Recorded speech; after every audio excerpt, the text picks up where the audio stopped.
Hello, I'm Bernard Hickey from Interest.co.nz and welcome to our new bond section. I'm here today with David Chaston, who's the publisher and owner of Interest.co.nz, and we're really pleased to announce and introduce our new bond section on Interest.co.nz. We love everything to do with interest rates, house prices, property, currencies, and now we're really interested in bonds, and we've got lots of new information, detail, news and the likes that's on this section. And David's going to try and explain why we're interested in bonds and what we've got on here, what you can find out. So David, why should readers of Interest.co be interested in bonds? Well, first of all, if you're a term deposit investor, you may not realise that the bond market is very large, and they're very similar products to term deposits, and they have some really big advantages. They have a couple of things that you need to get your head around, because some of those differences are important to understand. So we've got around about $100 billion in term deposits, and a lot of people are familiar with those, but how much have we got in bonds? Well, we've got a very similar amount, about a bit over $90 billion in bonds. A lot of those are government bonds, the issues from New Zealand government, but about between $20 and $25 billion are corporate bonds, and the rest being government bonds. And that compares with the equity market, which has got a total capitalisation at the moment of about $55 billion. So almost twice as much in bonds as there is in the stock market. Absolutely. So can you tell us, I mean, for those people who are familiar with term deposits, what's the difference between a term deposit and a bond? Well, the essential difference is that in a term deposit, the value of your deposit stays fixed for the period of the term, but with a corporate bond, in fact, the value of the bond itself moves up and down as yields change, and there's a whole new language in bonds compared with term deposits, and they're a very good alternative for a term deposit investor, but you do need to spend the time to understand that new language. So unlike with a bank, where you're pretty familiar with the bank, you know it's got a pretty strong credit rating, you have to think about other things when you go into corporate or government bonds. So what type of credit rating it might have, what the term of the bond is, how easy it might be to sell it on the market or buy it. All those things are relevant. The credit ratings that the term deposit investors have been used to are credit ratings on the banks or the issuer. In the bond market, there are those credit ratings, but there are also much more important credit ratings on the issue itself. So each bond has its own credit rating, if it has one. Not all bonds have credit ratings, though. So what we've done is put together a lot of this information on our site. It's independent and we hope useful information for those people who are interested in bonds. So I thought it'd be useful now, David, to actually go through the bond section and explain what's there, so you can see what's there. Now remember, when you're at the front page of Interest.co.nz, you can see on the top right here a section which says bonds, so you just click on that.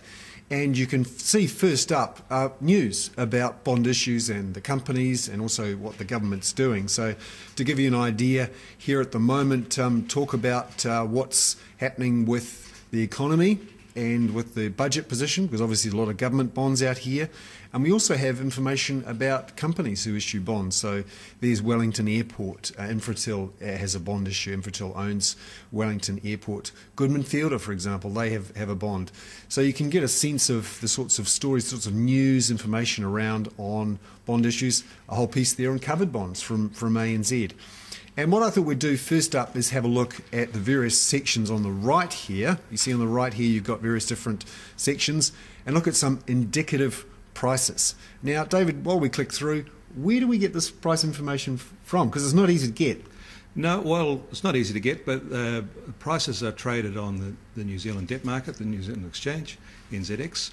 But we get our prices from the major brokers, and a series of them. There's 4 or 5 of them, and the prices that we show on our site are a range from that range.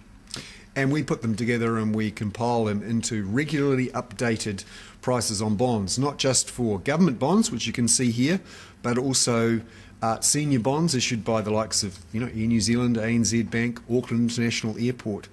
Now I thought it'd be useful just to dive in here, because we've got several layers of information here. So you've got here obviously the prices that these bonds are traded at, what issues are there, so you can click through to the issues. But let's click through here to one of the issuer pages. So you can start to dig deeper and find out who exactly is issuing this bond. Air New Zealand has issued a bond quite recently. We all know who Air New Zealand is.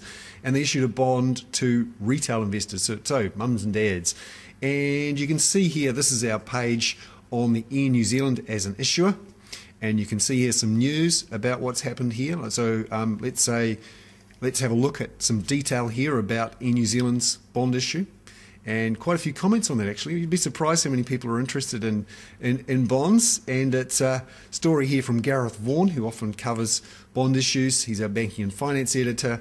And a lot of detail here about how many bonds are on issue, what's in the prospectus, all these sorts of things. Quite useful. And then you can click back to the issuer page and look at what's actually here. So we've got the November 2016 bond, and you can click through here and have a look at the actual issue itself. Lots of information on what type of coupons there, how big the holding is, all these sorts of information. So you can start to navigate around and start to look in detail at the sorts of bonds that we have. So that's... And in addition, on that page is a very useful link at the bottom there to the investment statement, the formal documents that support these issues. And that's when you really start to get into some interesting information. Now let's have a look here at the various different bond types. We try and explain the area of bonds for those people who are interested in it. And you can see here there are lots of different types of bonds: senior bonds, subordinated callable bonds, capital bonds, preference shares, lots of different types there, and you get a sense of what's there. And the key thing with those is where you stand in a wind-up in terms of your ranking for payout. So bonds are return a fixed interest return, but you stand ahead of the equity holders. And that's an important thing for if something goes wrong, you want to know where you are in the queue. So normally you're behind the IRD, but ahead of equity holders. And then we have a glossary page here, which you can use to get an idea of what these terms mean in the bond market. Our aim here is to generally help you understand bonds, get the most recent information about the prices and the latest news around those bonds, and as we do elsewhere on interest.co.nz, make it easier to understand and to get independent, useful information. So there we have it, our new bond section on interest.co.nz. You can find it on the right-hand side here, labelled bonds, and we'd love to hear from you, hear what you'd like to see in this bond section. If we haven't got it there already, give us some feedback on what's there. Make sure it's what you're looking for.